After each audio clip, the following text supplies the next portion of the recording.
cherry Coca-Cola. It's a real thriller. Outrageous cherry chiller. The perfect cherry dash gives it extra flash. Drinking to the latest beat. Never heavy, not too sweet. Ooh, cherry Coke. Outrageous, Ooh, cherry Coke. Outrageous.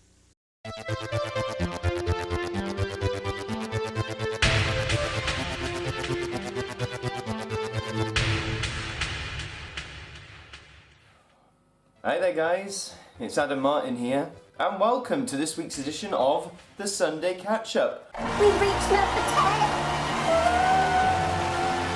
That's right, this is finally the 10th instalment of the Sunday Catch-Up. Definitely not consecutive, am I right? Apologies for looking like absolute The reason I'm dressed in this black mesh top and my hair looks, well, questionable at best, is because I'm actually going to do some exercise. After I finish recording this, I'll probably go down to the gym and actually work some of this flab off my belly.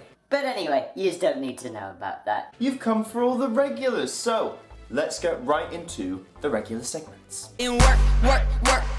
Yes, work. Well, I had my first shift at the arena I was working at as a merchandise assistant, and it was pretty good. The show we had on was Roy Orbison, and for anyone who doesn't know who Roy Orbison is, he is a rock and roll legend.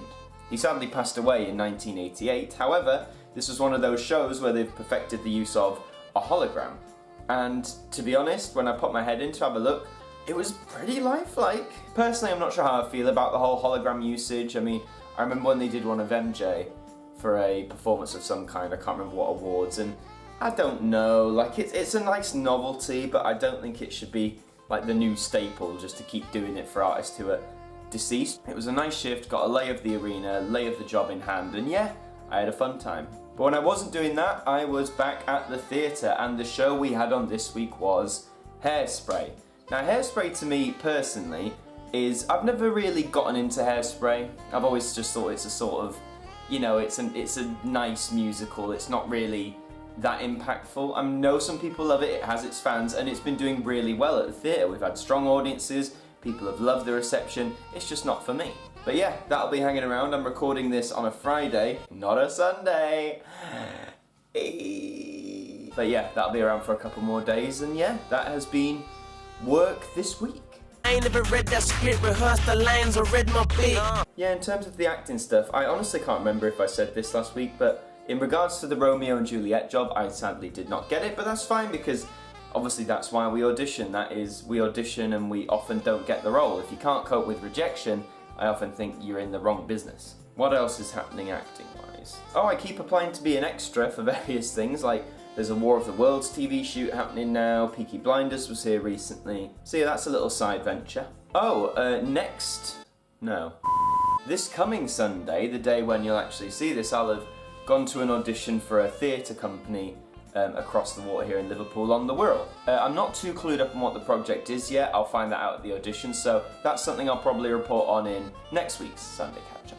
Before we move on to another segment, that video I mentioned a while ago about drama school, auditions, all that sort of stuff, I am still planning on making it, so hopefully it will come in the near future. Oh God, I love me! Yeah, the channel is good. The channel is doing great. All the usual staples have been doing well. In response to the person who commented on my Scottish Close Down compilation video, yes, an Ulster Close Down compilation is going to follow, and I honestly think that might be the last of the ITV Close Down compilations for a while. I did say there are some other ones that there's not that much material. If you want me to sort of to do a best of the rest compilation, I'll happily do that. But after I'm done with the Close Down compilations for a while, it's something I'll return to maybe in the future.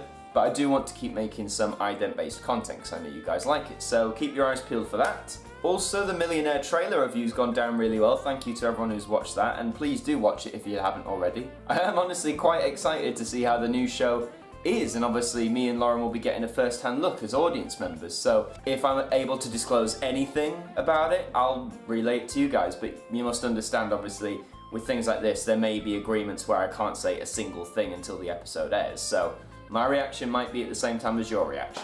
YouTube monetization's been creeping in again, so if I could urge you guys in the nicest way possible, please subscribe and also ring that notifications bell so you actually know when I upload, because YouTube doesn't seem to be doing a good job of actually letting people know when the people they're subscribed to are uploading. I know that's been a problem for a while, but it's still happening, so if you could please jump on that, that would be fantastic. Absolutely fantastic.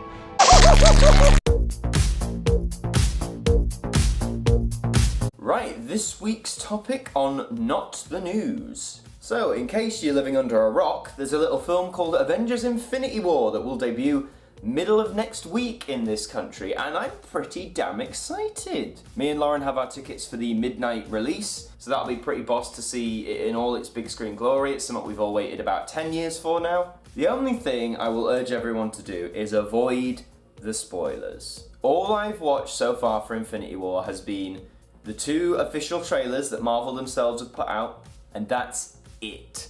I'm not looking at any articles to suggest what might happen. I'm not looking at any backstage photos of the cast filming the Avengers film after this. I'm not looking to the original comics. I haven't read them, but I don't want to read them. I want to go into this film as fresh as I possibly can. I want things that happen to be surprises, not something I anticipate that they happen. That's what I mean. I want to go into this film as fresh as I possibly can. Let's watch the trailers, but aside from that, I don't want to watch anything. So if you want to see Infinity War, go and see it as soon as you can. I know it'll be busy, but if you see it sooner, the less chance you're going to get it spoiled and have the effect dampened. It's probably going to make billions of dollars. I would not be surprised if it actually becomes the highest grossing film of all time. If it surpasses Titanic, if it surpasses Avatar, gets in that rare spot where we're cracking $2 billion. Honestly, I think Avengers #1 film of all time. We'll see. I'm hoping to also make a video about Avengers as I'm seeing it midnight. I might try and record a video sort of during the day after I've seen it, giving you my thoughts, so keep your eyes peeled for that.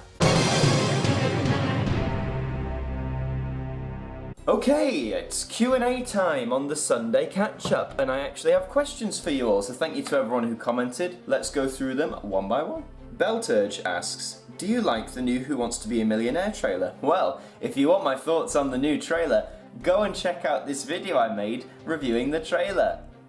That was the worst plug, wasn't it? Andrew Goring asks, have you played Minecraft? I have played Minecraft. I played it around 2012. I played it with my friends after school, just something so relaxing we did really. We didn't take it that seriously, we just build random stuff and we'd play various like games and stuff. You know, it was fun for a while, but I never got into the whole building aspect of Minecraft. I just like to dig deep into the like core of the earth or whatever, and I just like to blow stuff up. So yeah, Minecraft wasn't really for me, but whilst I was on it, it was a good time.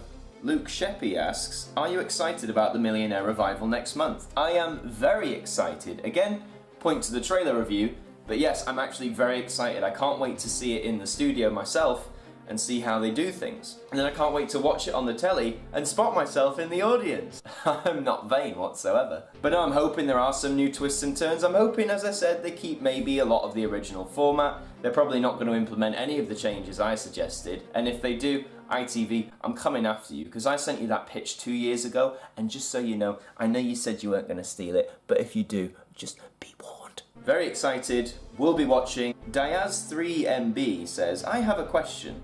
Smiley face.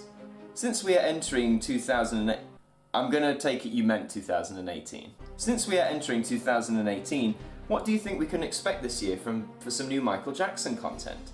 Do you think we will see the remaining 8 reworked songs that did not make it on Escape? Hoping for something big this year for MJ fans. Smiley face.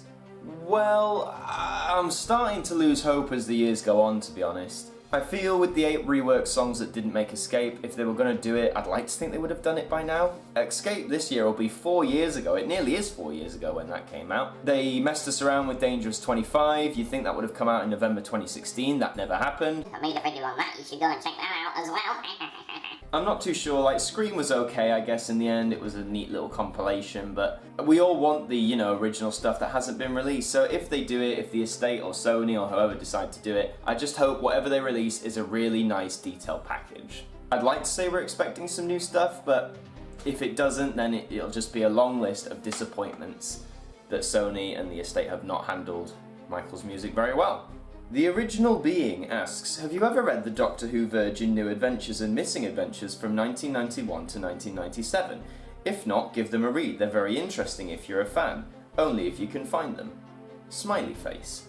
Yes, I'm very aware of the New Adventures and the Missing Adventures. So for anyone who doesn't know, when Doctor Who went off the air in 1989, the fandom continued, and things like Doctor Who magazine was continuous, and also new original books from Virgin Publishing. First they did the, the New Adventures, which was still Sylvester McCoy's Doctor, and it sort of continued where the TV series left off. They were known for being a bit more adult, a bit more, in some cases, graphic or violent, or a bit more detailed, and a lot of people really like them. The Missing Adventures were original stories featuring other Doctors and, you know, different stories from that era. I haven't read any of them. I have seen them, you know, at some car boot sales and stuff like that, but with that sort of stuff, I guess I've never had the big compulsion to read them, really. I should probably read some of them, like the concept for one called Lung Barrow sounds interesting, which apparently explores more of the Doctor's past. And also we have The Original Human Nature by Paul Cornell, which became a David Tennant episode in 2007, so there are some I am interested in reading, but I've just never had, you know, the drive to go out and search for them like I did the classic DVDs. It's the same with the audio adventures from Big Finish. It's something I think I really should delve into a bit more, but maybe a time for the future.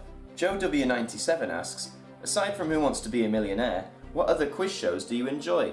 I love quiz shows. I love Pointless on BBC One, I've really gotten into that.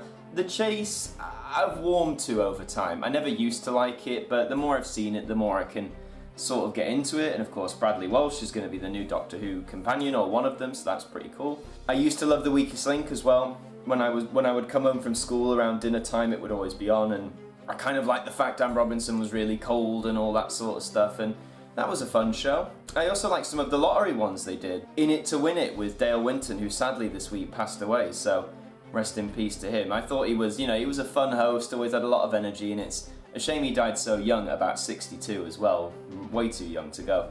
But In It to Win It was a great game show, as is still Who Dares Wins with Nick Knowles, because that's a really fun show where you have to sort of guesstimate how many answers you can give to a certain question. It's all good fun. I used to enjoy a lot on CBBC as well that were game shows or quiz shows. Like, there used to be a kids version of 1 vs 100. There wasn't another 1 vs 100 with Dermot O'Leary for a time, if I remember, and that was a pretty unique show. I also enjoy some of the classic quiz shows, like I've seen Funhouse with Pat Sharp on Challenge. Any 80s, early 90s kid will remember that. That was, I know it's not really a quiz show, it's more of a game show, but that was also a fun time as well. But yeah, quiz shows and trivia, I've always loved it, so I'll always try and check one out if there's one going. Laser Extreme Dude 2003, in brackets Jermaine, asks, what Michael Jackson albums do you have? Oh, what a broad question. I think that depends on the format. If we're talking CD, I have pretty much most of the main releases. I haven't gone for all the side, like Motown have released about 50 MJ compilations now, and they're all pretty much the same, so I've pretty much beelined them. But all like the main stuff I have on CD, all the main stuff I have on vinyl as well, bar now History. History on vinyl is very hard and very expensive to come by because it's a triple set. It was released at a time when vinyl really wasn't popular, and most of the time they're going for stupid prices on eBay. So if I can find one for a reasonable price, I'll pick it up. But yeah, I have made several MJ collection videos, so if you just search Adam Martyn Michael Jackson collection or check out the Michael Jackson playlist I have, then you'll see my collections and what I actually have. And finally, the final question comes from Tim Goodwin, who asks, do you like Apple Mask's channel, and do you see him as an inspiration? Also, what do you think of C. Williams 1976? Do you think he gets to a hard time, or are his videos really that bad? I'm gonna be honest, I've never heard of either of these guys. I've just had a quick look. Apple Mask, he does a lot of adverts and stuff. Again, I've never heard of the channel, but it seems pretty cool. I wouldn't say it's an inspiration as I never heard of him. I know there's a lot of creators on YouTube who do, you know, old TV content, ident content, or adverts and stuff. And that's cool too, but again, I hadn't just heard of Apple Mask. The ident stuff wasn't really something I watched on YouTube a lot first, like for a specific channel. It was more something I just developed an interest in my teen years and tried to find out myself on other websites. But no, Apple Mask channel seems pretty cool. Go and check him out if you want to see some cool old adverts. And C. Williams 1976. Now, to some I'll probably be out of the loop here. I know his channel does not exist anymore. I've actually, in between recording, listened to most of an interview conducted by someone talking to C. Williams 1976 about the incident. And from what I gather, and anyone correct me if I'm wrong, it seems he made continuity-based content, and I guess sometimes would create his own, maybe? Or add some of his own commentary, that's what I'm getting. Because there's an issue where it says he doesn't put mock in the title, and how he's been like cyberbullied and he got terminated off YouTube. I've never seen C. Williams 1976 videos, so I honestly can't comment. Again, I don't see him as an inspiration, and I honestly can't judge whether he gets too much of a bad rap or not. I will say though, in this recorded interview, I understand he's upset, because I guess this was recorded fresh after the channel termination, but he does come across a bit arrogant at points. And I respect that he has, from what I gather, he has some sort of disability, and he probably was treated too harshly. Cyberbullies can go way over the top, but I don't know, again, the full story of the situation. So if anyone would like to comment and inform me the full story, that would be fantastic. Absolutely fantastic. And those are all the Q&A questions. Thank you very much to everyone who asked a question to me. I'll open it up again. If you'd like to ask me a question, please leave your questions in the comments below, and I will do my best to answer them for next week's Sunday Catch-Up. And that, I guess, brings us to the close of this instalment. Bit of a longer one this time. See, there is more content when you ask questions because it extends the video. Yay! No, for real though, thank you to everyone who asked questions. Thank you very, very much for watching this edition of the Sunday Catch-Up. Check out the previous editions, check out my other videos. Please leave a like, leave your comments, share, subscribe, and I'll see you all next time. Jericho. Coca-Cola. It's a real thriller. Outrageous cherry chiller. The perfect cherry dash. Gives it extra flash. Drinking to the latest beat. Never heavy, not too sweet. Ooh, Jericho. Outrageous, outrageous. Ooh, Jericho. Outrageous.